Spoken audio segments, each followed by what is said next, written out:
हमारी फिल्म जो है इमरजेंसी 17 जनवरी को आ रही है। ये वही इमरजेंसी है जिसकी हर जगह चर्चे होते हैं, चाहे पार्लियामेंट हो, चाहे न्यूज़ चैनल्स हो, चाहे पक्ष हो, चाहे विपक्ष हो। आपने देखा होगा कि मिसेस गांधी पर आज तक कोई फिल्म नहीं बना पाया।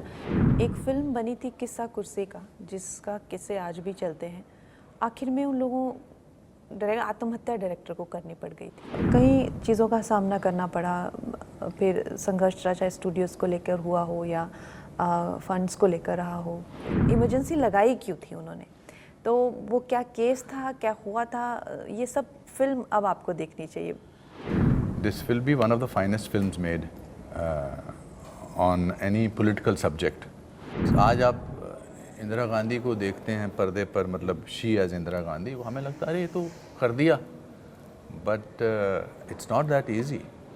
मेरे लिए बहुत ज़रूरी था कि अगर अनुपम जी फिल्म नहीं करते तो मैं शायद फिल्म ही नहीं बनाती। जॉर्ज फर्नांडिस एंड ऑल की तो हड्डियाँ भी तोड़ दी थी, तो और उन्होंने सारी उम्र वो सहा है फिर जो उनकी हालत।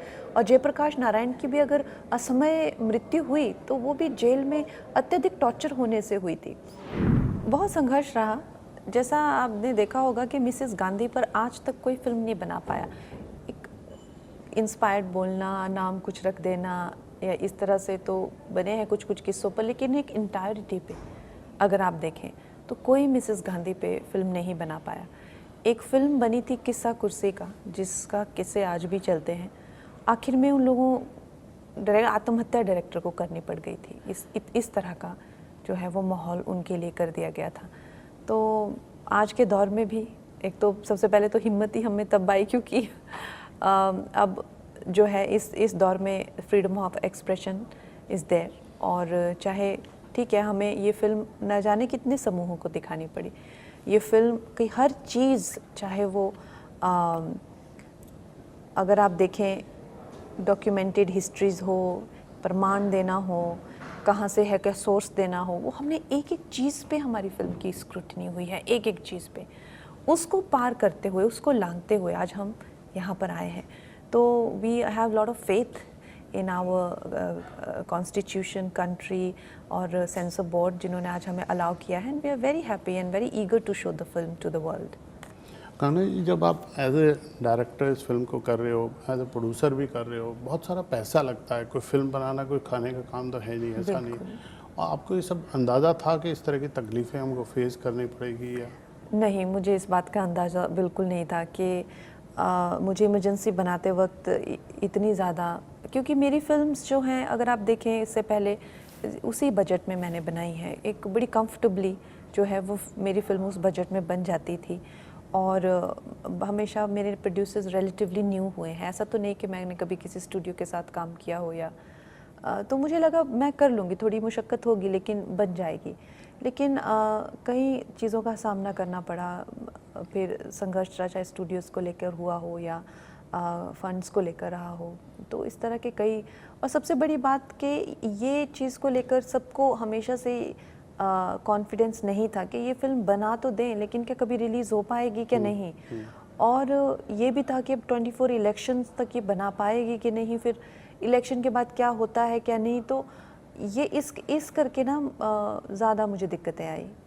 जो विरोधी स्वर उठते हैं उनका एक्सप्लेनेशन, अब तो सरकार भी ऐसा नहीं कि सरकार के विरोध से कोई फिल्म बना रहे हो या सरकार के पक्ष में कोई फिल्म बना रहे हो, आपका कोई एजेंडा ऐसा नहीं है। आप तो एक रियल कहानी दिखा रहे हो। आपकी फिल्म में एक ट्रेलर में हमने देखा डायलॉग है, राष्ट्रपति जी उसका विरोध कर रहे हैं। तो राष्ट्रपति जी को भी चैलेंज किया था ये रिसर्च टीम ने, रियल। हाँ बिल्कुल बिल्कुल। मतलब वो एक इंसान की जिद थी, इमरजेंसी एक प्रधानमंत्री की जिद थी या पर्सनल एक एजेंडा था, क्या था थोड़ा सा जो ट्रेलर में दिख रहा मैं फिल्म एक्सप्लोर उस ये सब चीज़ें तो आप, मुझे लगता है फिल्म के लिए छोड़ देनी चाहिए आपको फिल्म देखनी चाहिए। तभी इंटायरिटी में अब बोलने का मतलब है नहीं। मैंने एक्चुअली ये फिल्म इसलिए बनाई है क्योंकि बहुत ज़्यादा इस बात को लेकर चर्चाएं होती हैं, हमारे पार्लियामेंट में भी होती है, बाकी सोशल मीडिया पे भी होती है कि वाकई में हुआ क्या था। और बहुत सारी चीज़ें जो है वो बोलने भी नहीं दी जाती हैं कि एक्चुअली में माजरा क्या है। उस पर भी बहुत कि इमरजेंसी लगाई क्यों थी उन्होंने, तो वो क्या केस था, क्या हुआ था, ये सब फिल्म अब आपको देखनी चाहिए। खैर साहब, आपसे भी मैं पूछना चाहूँगा, आप इसमें फिल्म में जयप्रकाश नारायण की भूमिका में हैं। कितना पढ़ा आपने जेपी को इस फिल्म को करने से पहले, या क्या? मैं तो उस दौर से हूँ जिस दौर में मैं नेशनल स्कूल ऑफ ड्रामा में था, जब 1975 में इमरजेंसी लगी थी। बाकी मुझे खुद ज़्यादा रिसर्च करने की ज़रूरत नहीं पड़ी, क्योंकि कंगना ने सब कुछ करके आई थी, सबका होमवर्क खुद ही करके आई थी। अभी आप इससे पहले हम इमरजेंसी के बारे में बात कर रहे थे। आई थिंक अब टाइम आ गया है इस फिल्म की सिनेमैटिक ब्रिलियंस के बारे में बात करना चाहिए। हर फिल्म जो फिल्म मेकर बनाता है वो ऑब्वियसली रिसर्च करते हैं। This will be one of the finest films made on any political subject cinematically. जब हम JFK की बात करते हैं जिस इंटरनेशनल सिनेमा में, अब इस फिल्म को हमको कंट्रोवर्सी से कि कैसे बनी, क्या हुआ, अब हम इसको इससे ऊपर वाले प्लेटफॉर्म पे ले जाना चाहिए कि now watch the film how a girl in this case from, ये इतना एफर्टलेस काम करती हैं कि इसके पीछे कितनी मेहनत करती हैं उसका अंदाज़ा नहीं करवाती हैं। इट इज़, आज आप इंदिरा गांधी को देखते हैं पर्दे पर, मतलब शी एज इंदिरा गांधी, वो हमें लगता है अरे ये तो कर दिया, but it's not that easy. इसमें इंटरनल अप्रोच जो की है, एक्सटर्नल अप्रोच जो की है, पूरी फिल्म को डायरेक्ट करना, एक्ट करना, I think she is one of the finest directors that I have worked with. Thank you so much. He's been so kind always, and I must say that you know, मेरी तो film के ये hero हैं। अगर आप देखें तो, अगर मैं एंटी हीरो हूँ तो ये हीरो हैं। तो मेरे लिए बहुत ज़रूरी था कि अगर अनुपम जी फिल्म नहीं करते तो मैं शायद फिल्म ही नहीं बनाती, क्योंकि to have his personality on screen and इनका जो फेस है, इनके फेस पे जो एक ऑनेस्टी है, जो ईमानदारी है, आप भी खुद समझेंगे कि अगर इस वक्त पे अगर ये नहीं तो कौन जयप्रकाश नारायण जी बन सकते हैं। इतने वो बड़े किरदार हैं और पॉलिटिक्स में सब उनको जानते हैं, लेकिन उनको भी जो है वो एक गुमनामी के अंधेरे में धकेल दिया गया। कोई उनका अंश बाहर नहीं आने दिया, कोई जैसे और नेताओं के साथ में किया। तो ये चीज़ भी इमरजेंसी से हमें पता चलती है कि कैसे कैसे दिग्गज नेता हुए जिनका आज हम नाम तक नहीं जानते हैं। और वो हमारे हीरो थे। मैं तो स्टूडेंट था, ड्रामा स्कूल का स्टूडेंट था, हालांकि he became the new hero of the youth of that time, who represented honesty, a certain amount of class, a certain amount of जद्दोजहद को कैसे उन्होंने वो रिप्रेजेंट किया है। और जो साहब, आपकी फिल्म में एक बहुत इंटरेस्टिंग लाइन है, जयप्रकाश नारायण जी जेल में हैं, उन्हें भी पता है उनको जेल में किसने डाला है, पूरे विपक्ष को इंदिरा गांधी ने जेल में डाला, और वो चिट्ठी लिख रहे हैं उनको जी। ये डेमोक्रेसी की कितनी खूबसूरती उस वक्त हुआ करती थी जी। अभी तो सब धरना प्रदर्शन चल रहा है या क्या है, इसके बारे में क्या सोच रहती थी?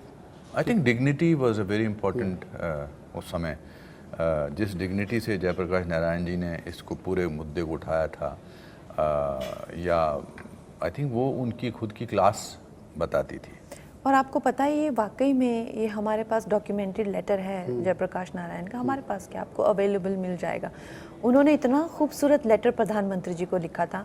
हम तो खैर वो इतने 8-9 पन्ने का नहीं बता सकते हैं, उन्होंने 8-9 पन्ने, उस टाइम पे वो बहुत लिखते थे ना, लेटर्स बहुत एक दूसरे को लिखते थे, लेकिन वो 8-9 पन्ने का लेटर पढ़ेंगे आप तो आपको इतनी हैरानी होगी कि इतने गंभीर जो स्थिति है, जो कि इनका ऐसा रिमांड हो रहा था उस टाइम पे। आप सोच सकते हैं कि जॉर्ज फर्नांडिस एंड ऑल की तो हड्डियां भी तोड़ दी थी, और उन्होंने सारी उम्र वो सहा है फिर जो उनकी हालत। और जयप्रकाश नारायण की भी अगर असमय मृत्यु हुई तो वो भी जेल में अत्यधिक टॉर्चर होने से हुई थी। तो उस वक्त पे इतना उनमें एक, आप समझिए कितना एक प्रधानमंत्री को लेकर और कॉन्स्टिट्यूशन को लेकर उनकी एक वो आप भावना समझिए। उन्होंने कितना सुंदर लेटर उनको लिखा है। शायद उन शब्दों को हम पूरा अगर आप तो आपकी आंखों में भी आंसू आ जाएगा कि उनको इतने अच्छे से समझा रहे हैं हर चीज़, और कहीं भी कोई भी कड़वाहट फिर भी नहीं आपको। तो इस तरह के वो महान व्यक्तित्व थे। आपकी लुक्स की भी बहुत तारीफ हो रही है, इतना अच्छा मेकअप, इतना अच्छा, आपने आवाज़ पे भी बहुत काम किया है। किसको इसका श्रेय देना चाहेंगे? क्या हमारे जो प्रोस्थेटिक आर्टिस्ट हैं डेविड, वो he is the right now the best in the world. उन्होंने डार्केस्ट आवर में उनको ऑस्कर अवार्ड्स मिला, गैरी ओल्डमैन की ट्रांसफॉर्मेशन जो चर्चिल में की।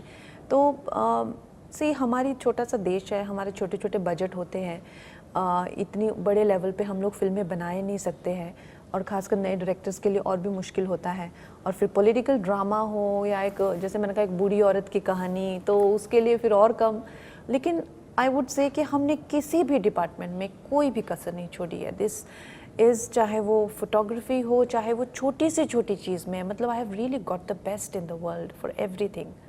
चलिए, जो आपके फैंस ने इतना इंतज़ार किया, आप खुद बता दीजिए कब आ रही है फिल्म अभी फाइनली, और क्यों देखने जाएं? हमारी फिल्म जो है इमरजेंसी 17 जनवरी को आ रही है। ये वही इमरजेंसी है जिसकी हर जगह चर्चे होते हैं, चाहे पार्लियामेंट हो, चाहे न्यूज़ चैनल्स हो, चाहे पक्ष हो, चाहे विपक्ष हो। तो ये क्या माजरा था और क्या हुआ था और क्यों हुआ था और उसके बाद क्या हुआ, ये जानने के लिए 17 जनवरी को अपने परिवार के साथ जाएं। और 26 जनवरी के ही पहले का वीकेंड है, तो देश प्रेम की भावना को से भी आप ओतप्रोत हो जाएंगे जब ये फिल्म देखेंगे। फिर साहब आप भी धन्यवाद। नहीं, मेरे हिसाब से ये ऐतिहासिक रूप से तो बहुत इम्पोर्टेंट फिल्म है ही, लेकिन सिनेमैटिक पॉइंट ऑफ व्यू से भी ये बहुत इम्पोर्टेंट फिल्म है। इन्होंने इससे पहले जितनी भी फिल्में की हैं, इनका काम हमेशा अच्छा रहा है। इस फिल्म में इन्होंने डायरेक्टर, एक्टर, हमसे भी जो काम निकलवाया है, और जो कलाकार इस समय यहाँ नहीं हैं, उनकी तरफ से भी बोलना चाहूँगा कि this is one of the finest films you will see this year. और इसकी शुरुआत आप 17 जनवरी से करिए। एमरजेंसी थिएटर्स में देश विदेश में ये फिल्म रिलीज़ हो रही है, ज़रूर देखिए। चलिए, ऑल द बेस्ट, आपको बहुत शुभकामनाएं। Thank you.